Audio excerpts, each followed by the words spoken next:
My wife cheated with an influencer and abandoned our son for social media.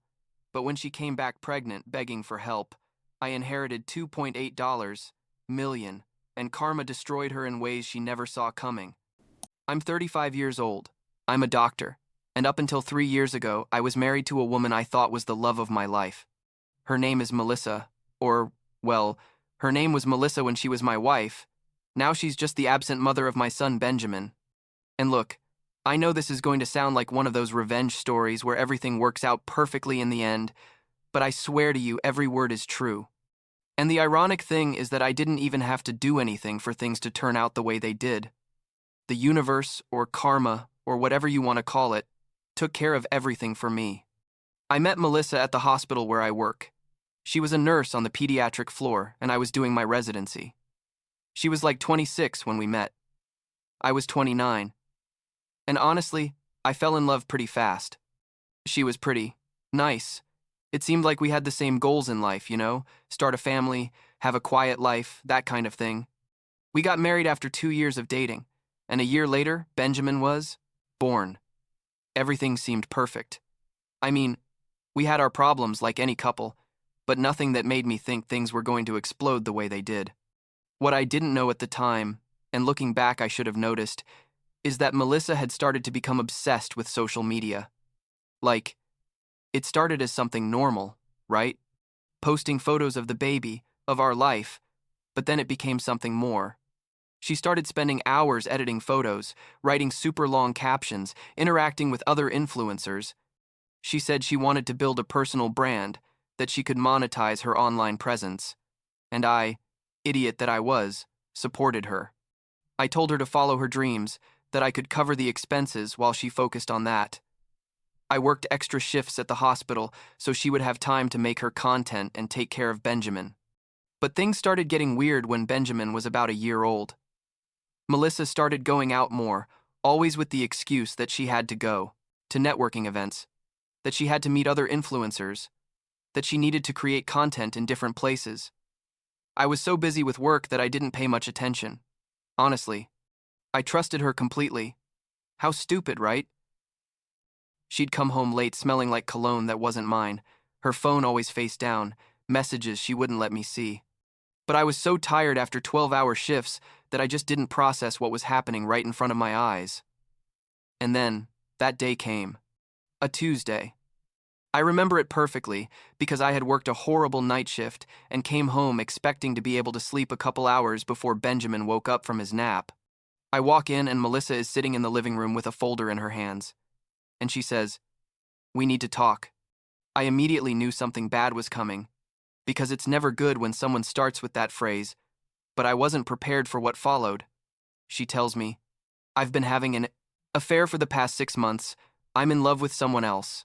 I want a divorce." Just like that, no preamble, no explanations, like she was reading a grocery list. I stood there with my coat still on, probably smelling like hospital and disinfectant, trying to process what I had just heard. 6 months. 6 months she had been sleeping with another guy, while I was working double shifts to support our family. And the worst part, what really made me feel like I'd been kicked in the stomach, is that she already had the divorce papers ready. She pulled them out of the folder and put them in my hands. She had planned all this. She had gone to a lawyer. She had signed documents, and I didn't even know our marriage was over.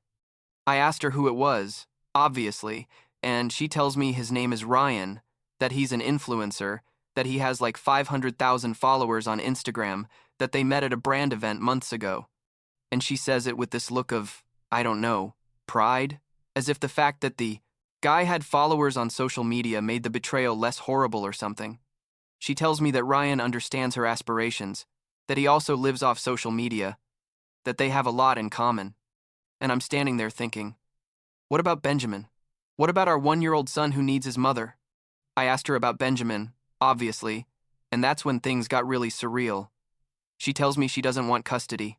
Just like that, no more. She doesn't want shared custody. She doesn't want visitations. She doesn't want anything. She says that Ryan and her want to start a new life together, that a baby doesn't fit into their plans right now, that she needs to focus on her career as an influencer. She literally told me that. My son, our son, that she had carried for 9 months and given birth to, suddenly was an inconvenience for her selfies and sponsored posts. And look, in that moment I was in total shock, like I couldn't even process what I was hearing. Part of me wanted to yell at her, another part wanted to beg her to stay, but most of me just wanted her gone. I wanted her out of my house, out of my life. I signed the divorce papers that same night. My lawyer later told me I was an idiot for not fighting for something, but honestly, I didn't want anything from her. I didn't want her money. I didn't want explanations. I just wanted it all to be over. The divorce was finalized in record time. Like, we got divorced faster than we got married. Melissa didn't ask for anything, literally nothing. She didn't want the house. She didn't want my money. She didn't even want her own things. She sent someone to pick up her clothes and left. Benjamin was about 1.5 years old when his mom simply disappeared from his life.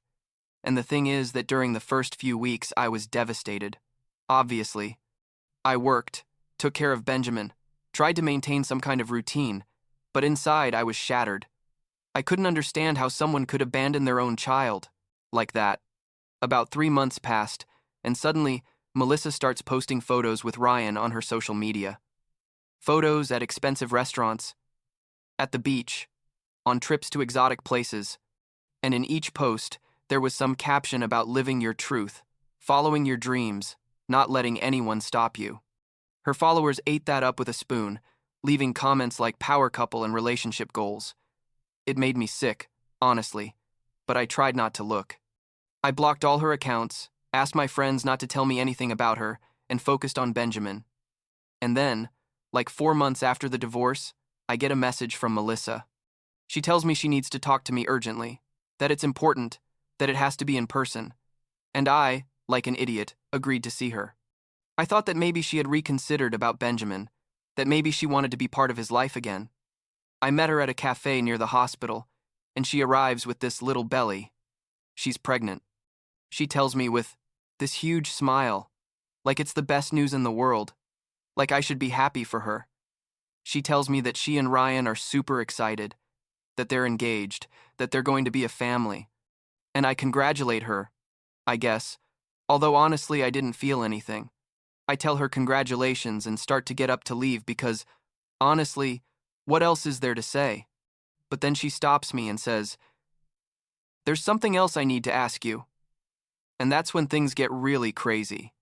Turns out the universe has a twisted sense of humor, because just a week after that meeting with Melissa, I get a call from a lawyer. My Aunt Evelyn had died. We weren't super close.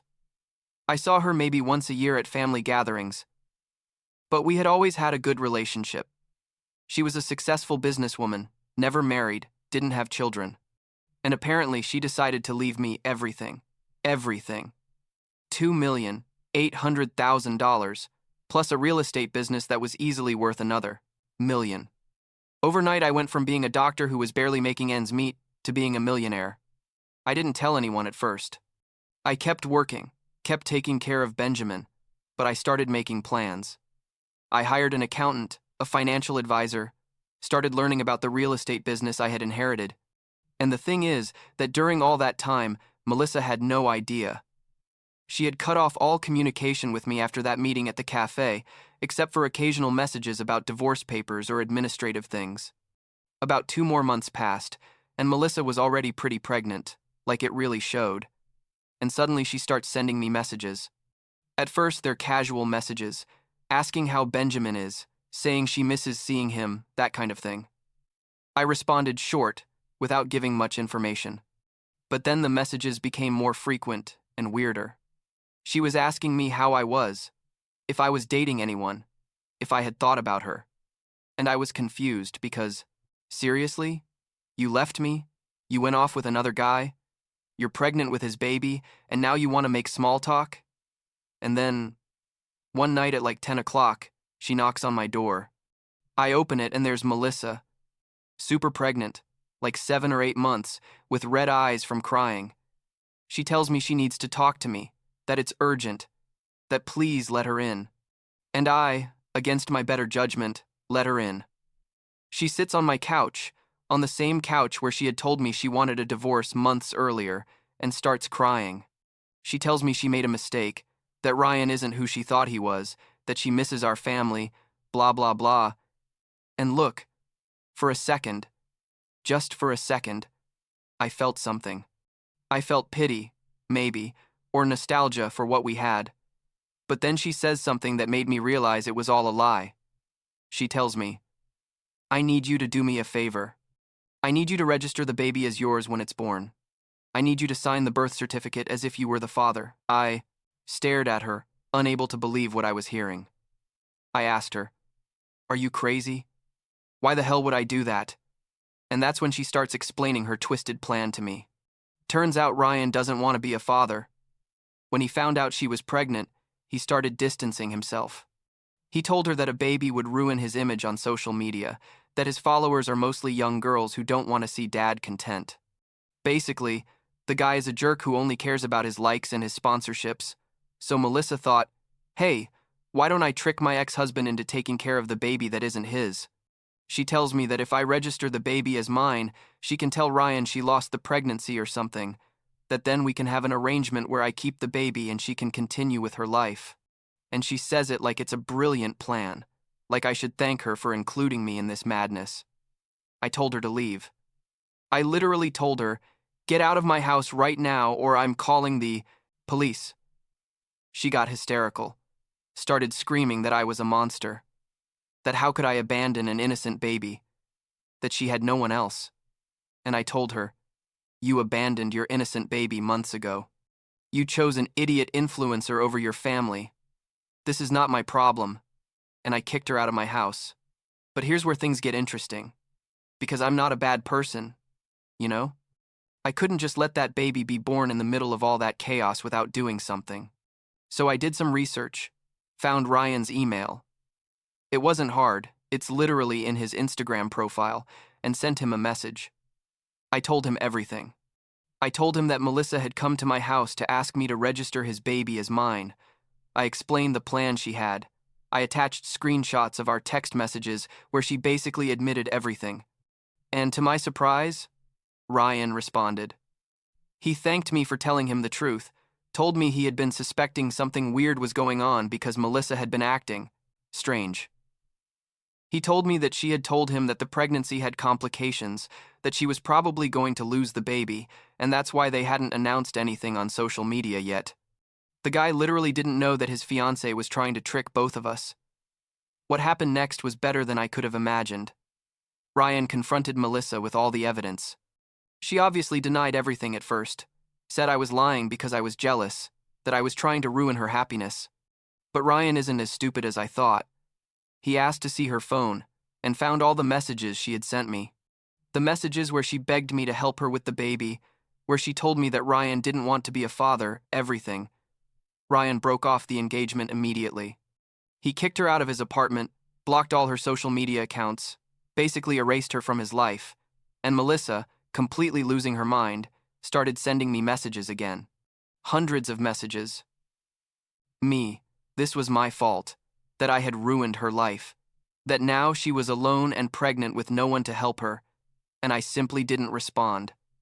I blocked her from everything. The baby was born about a month later. A girl.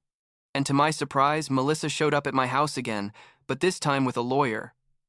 They handed me papers where she formally gave up custody of Benjamin. I don't know why she did it, maybe because she knew she needed to focus on the new baby, or maybe because she finally understood that she had burned that bridge completely. I signed the papers without saying anything. And here comes the karma part that still makes me smile. Ryan, after breaking up with Melissa, made a post on his social media.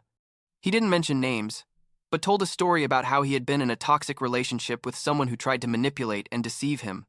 His followers, who apparently are like internet detectives, connected the dots. They started commenting on Melissa's photos, asking about the baby, about Ryan, about what had happened. Someone found old photos where Melissa and I appeared together with Benjamin, and they started asking questions about why she had abandoned her son. Melissa's influencer career basically exploded. Her followers started unfollowing her. Brands canceled collaborations. Other influencers stopped interacting with her. And the best, or worst depending on how you see it, is that Ryan eventually agreed to take a paternity test for the baby. And yes, she was his. But by that point, he was so angry that he told her he was only going to pay the minimum child support required by law, nothing more. He didn't want to be part of the girl's life. He didn't want anything with Melissa. Melissa had to move back in with her parents. And look, I don't take pleasure in anyone's suffering, but I also can't say I didn't feel some satisfaction when I found out. Her parents, who had always spoiled her, apparently told her she had to start contributing or find another place to live. The last time I heard about her, she was working at a supermarket and had deleted all her social media accounts. And me, meanwhile, had been using the money from my inheritance wisely. I hired an amazing nanny to help me with Benjamin, reduced my shifts at the hospital to spend more time with him, started managing the real estate business I inherited. Benjamin is 4 years old now.